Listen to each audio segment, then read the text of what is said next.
You're playing me for a fool, you say. You're telling me that babies are being beaten in the course. The baby would just scream and it would be anarchy. The punishment is not as mundane as physical strikes with a switch. Rather, it is unsettling of the mind, where the discomfort is brief enough. Meanwhile, the child is locked into a trance that does not allow him to react as is natural, says the truth sayer. Also, the baby torture is only magical then, you say, your voice becoming equal parts sarcasm and indignation. In that case, I find that perfectly acceptable. That's so good. That's so good. Yeah, I don't think it's a good time for sarcasm. Krugel winces. If it's any consolation, when he who is interpreted tells the truth, the infant experiences a feeling of comfort and peace. Unfortunately, the former is often more common than the latter. Well, I'm still trying to paint this in my mind, you say. Wouldn't a man being questioned in such a way know better than to lie? Or they do not know that they are being questioned by a truthsayer, says Krugel. I tell you, if I was being interrogated and someone propped a baby next to me, I would wonder why, you say. Most people think they're being mocked. Krugel says, who would dream of the true reason? The darkness of the tunnels hides. This is a very interesting conversation. The darkness of the tunnel hides Krugel's expression, yet you imagine he has a smile on his face. Probably something rare for him. I suppose I must grant you that, you say with a laugh. And I don't envy you. I thought I had it rough as a child. Of course, being trained to detect truth in mundane ways is only the beginning, says Krugel. His voice has an edge of pride. Magic is our true tool. Sounds to me that even if you had no magic, only a fool would lie to a truthsayer, you say.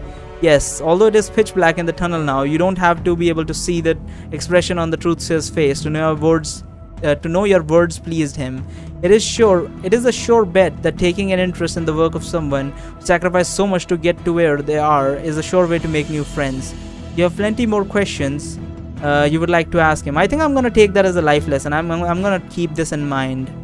That if someone is very dedicated to something and have worked for that thing, that is a initiation of a question, to let them continue talking and to, you know, learn about that stuff at the same time, also, you know, develop a sort of relationship.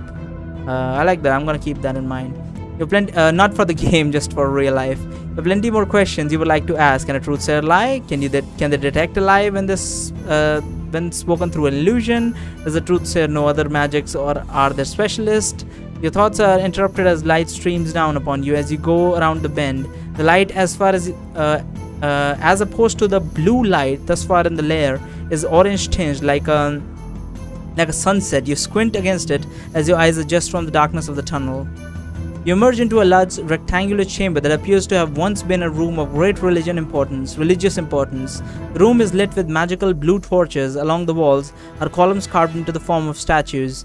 The boat slows as though giving you time to take in the grandeur of this ancient forgotten chamber of the old city. Having felt that you already broke the ice with the truthsayer, you say, Krugel, are these the depiction of the gods? I think I recognize a few, but most I haven't even a guess. Yes, he says. Strange, you say. I knew that this was the buried city and that it is old, but it must be far older than I thought to be for there to be different gods. There was not change, only man's fashion and whim, he says. Not entirely true, you think. Nerul tried, and you happen to know that the gods are vying to replace her with one of their own. You nearly say something when you're distracted by the heavy breathing of the toad demon, which hits you with another wave of stench. Despite your strict mouth breathing, you dare to look up and see his hands trembling slightly as he stares at you with his horrible eyes. A string of drool hangs from his maw. Maybe he doesn't like your chit-chatting. He probably prefers fear in mortals. I guess he doesn't like, you know, what is it called? Okay, now what is it called? It's like like when people like chit chat, like gossiping. Yeah, probably he doesn't like gossiping. Well, I've noticed the demons in this world actually, they do behave like the demons from the stories, and the good gods of this world, they also behave like demons from the actual stories. There's literally no one that's like we have seen so far that does not go too far. I mean, Aletheia has her moments, but at least she doesn't like directly attack, so she's not that bad. We have Thor, we had Nerul in the last one. There's like loads of shit everywhere. It's fucked up shit all over the place. Anyhow, the bow of the boat bumps against the edge of the floor of the chamber. Durin is already out of his boat, waiting, his eyes set on you like you're you're a puzzle to solve. Suddenly you realize that he may have been watching you. For the whole trip you were blind in the tunnel. Everyone knows dark elves can see in the dark. Perhaps seeing the expression on your face, he adopts a more passive look as though bored. Jump out. It feels good to stand on solid ground, not to mention being able to see is nice. Brush your hand against the hilt of your sword, perhaps half afraid it wouldn't still be there after your dark journey. Krugel gets out, followed by the demon who is still menacing you with his horrid eyes. I hope your crews were pleasant, says Darren in a voice that says he does not care at all. Being who you are, you have an irresistible urge to break the tension, have a little fun. What do you say? It's a shame you didn't ride with us. Argos said he misses you. I don't think that's a good idea. I have no idea who Argos is anyway. Krugel is a fine conversationist. Argos is the demon. I think Argos is the... Isn't it? Argos, not so much. I'm guessing the toad demon is called Argos, but for some reason it felt like the dark elf was like under Argos for some reason, because he referred to the toad, like at some point he said like the only reason you have your weapon on you is because Argos allowed it. So was he talking about the toad demon? That's kind of weird, but okay. Nice cruise, but unfortunately someone passed wind. Krugel is a fine conversationalist. Argos, not so much. I feel like he would attack me if I said Argos said he missed you. I'm gonna go with this one. Krugel is fine conversationalist, you say, smiling at the truthsayer. Argos, not so much, you say, pointing with your thumb at the toad demon. Krugel returns your smile for a moment, and the demon hisses, then exhales at you. Ready for him to use his stench as a weapon, you already have your breath held. You leap off the boat into the shore and hurry to give yourself some distance. Continue to ingratiate yourself to the truthsayer by having some fun with demon was your intent, and it seemed to work about as well as you hoped. Darren, in contrast, seemed unimpressed, does not even bother faking a smile. What does he want from me, you wonder? Looking into his cold eyes, you imagine he'd flay you alive, if not that he had better things to do. The three of you begin walking towards the end of the chamber, which turns at 90 degrees. Not only are the statues carved into the column, similar to what you saw in the part of the Duke's castle, but the walls themselves are full of carvings, mostly of nude people. Practice, says Krugel, who was apparently following your gaze. Notice how the pterodactyls, the art etched into the walls, is not the same quality as the columns. Huh. Full of carvings, mostly of nude people. Practice, says Krugel, who was apparently following your gaze. Notice how the petroglyphs, the art etched into the walls, is not the same quality as the columns. Interesting. You know, the carvings, in the wall are cruder. Some sections of the wall recede further back than others. Krugel believes the chamber is where artists practiced, often chipping away their creation to start anew, says Darren. Perhaps. I suspect there's a much richer and greater vault somewhere, says Krugel, speaking over Darren, his eyes shining, a true offering to the gods. Like a wolf, Darren grits his teeth at Krugel, and quickly recovers his composure. The truthsayer must have noticed his master's anger, because he hangs his head down. It is fascinating, you say, trying to rescue Krugel. Who made all this? You ask, motioning around. Darren and Krugel share a look, but say nothing. No one can know for sure, Darren finally says. Truthsayer beside him winces and swiftly recovers. Look to the demon, hoping for some clue, but as usual, he's silently drilling his horrid eyes into you. Fresh string of drool forming at the corner of his mouth. How much of the city have you explored, you ask? Very little. Oh, so even these guys have no clue what's down here. Holy shit. Very little, says Darren. Most of the halls are sealed, filled with rock, perhaps ages ago. Why not excavate, you say? Above our heads is a city of mining expertise, and those puppets of yours are strong and tireless. Darren appraises you for a moment and smiles coldly. My, you are a curious boy. Well, it's a tour, you say, trying not to bristle at him, calling you boy. Right, right, I saw that you said it out loud, but no. Well, it is a tour, you say, trying not to bristle at him, calling you boy. And I try to be helpful, you add. Are you seeking employment as my advisor?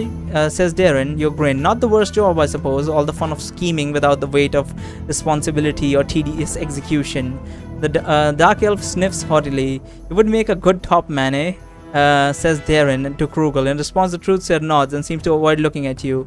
Darren turns to the toad demon. Stay here. Demon shakes his head. I watch for Kree. Kree? Kriya? You can keep watch from afar. Snaps, I highly doubt it.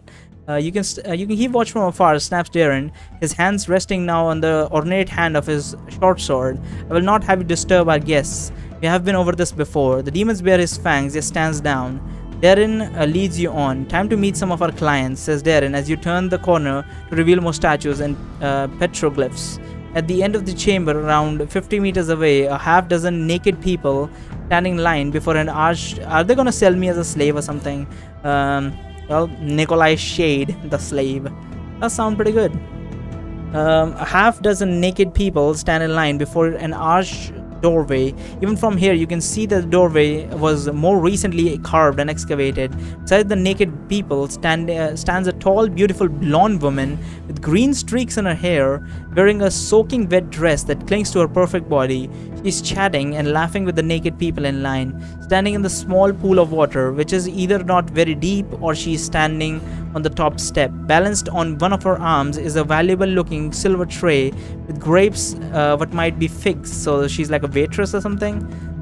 When she moves, blue swirls ripple through her otherwise pale skin. As you approach, you notice a pile of clothes heaped untidily near the wall. The woman turns and smiles at Darren, and then her eyes alight on you. Another so soon? Water streams down her cheeks, drips into the pool that is ankle deep.